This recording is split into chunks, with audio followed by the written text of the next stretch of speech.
Hello friend, ये सुंदर सा फूल कृष्ण कमल, राखी बेल और कौरव पांडव के फूल के नाम से जाना जाता है। यह बेलनुमा होता है।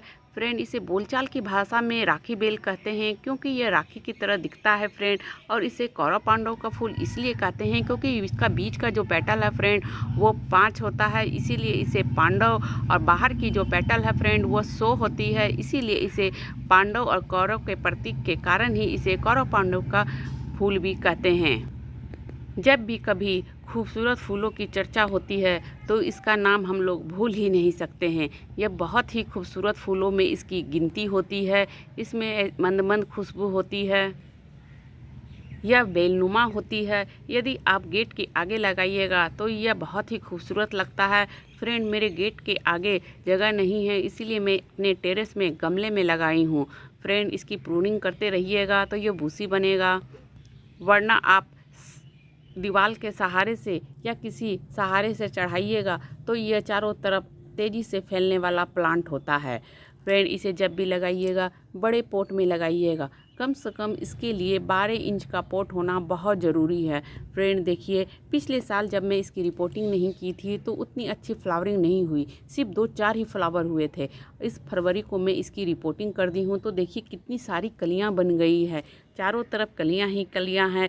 4-5 दिन से लगातार यह फ्लावरिंग भी कर रहा है। इधर भी देखिए फ्रेंड कितनी सारी कलियाँ बनी हुई है। चारों तरफ इस बार कलियाँ ही देखने को मिलती है फ्रेंड। इसके रूट बहुत जल्दी बढ़ने लगते हैं, इसलिए जब भी रूट बढ़ जाए फ्रेंड तो इसकी रिपोर्टिंग करना बहुत ज़रूरी होता है, वरना हमारे प्लांट का ना ग्रोथ होता है और ना ही इसमें फ्लावरिंग ही होती है।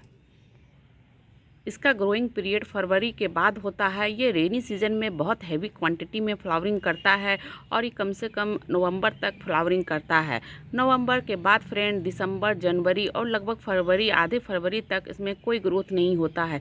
उस समय ना ही इसमें ज़्यादा देखभाल करनी पड़ती है और ना ही इसमें किसी प्रकार की फर्टिलाइज़र देने की ज़रूरत पड़ती है। उस समय उसका रेस्ट टाइम होता है, इसीलिए सिर्फ पानी ही उसमें देना ज़रूरी होता है। इसे कम से कम 2-3 घंटे की धूप ज़रूरी है। फ्रेंड, जब टेम्परेचर 40 या 40 प्लस होने लगता है फ्रेंड तो इसका पौधा ख़राब होने लगता है, इसलिए टेम्परेचर का विशेष ध्यान देना पड़ता है। जब टेम्परेचर हाई होने लगता है तो उसे शेडी एरिया में रखना ज़रूरी है, वरना हमारा प्लांट ख़राब हो जाएगा। फ्रेंड, इसके लिए जब भी मिट्टी तैयार कीजिएगा फ्रेंड तो हमेशा वेल्डन मिट्टी तैयार कीजिए, जिससे कि पानी इस बरसात में होल्ड ना हो सके।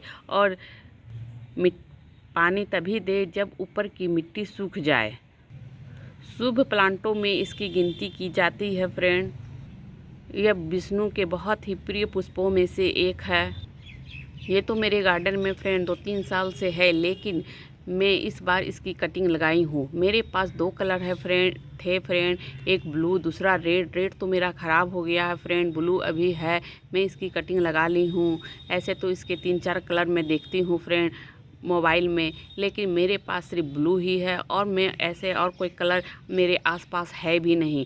ये प्लांट हमारे यहाँ रेयर है और बहुत कम देखने को ही मिलता है। अगल बगल के गार्डनर के पास भी मैं नहीं देखती हूँ ये प्लांट।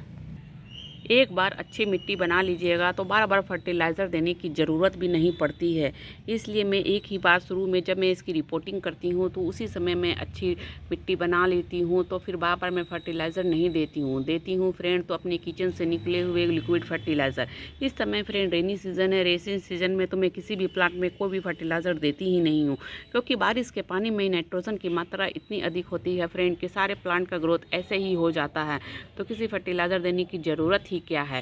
फ्रेंड, यह बहुत ही लो मेंटेनेंस प्लांट होता है, लेकिन कुछ केयरिंग करना पड़ता है। अगर यही सब बातों का आप ध्यान दीजिएगा फ्रेंड तो आपके गार्डन से यह प्लांट कभी नहीं जाएगा।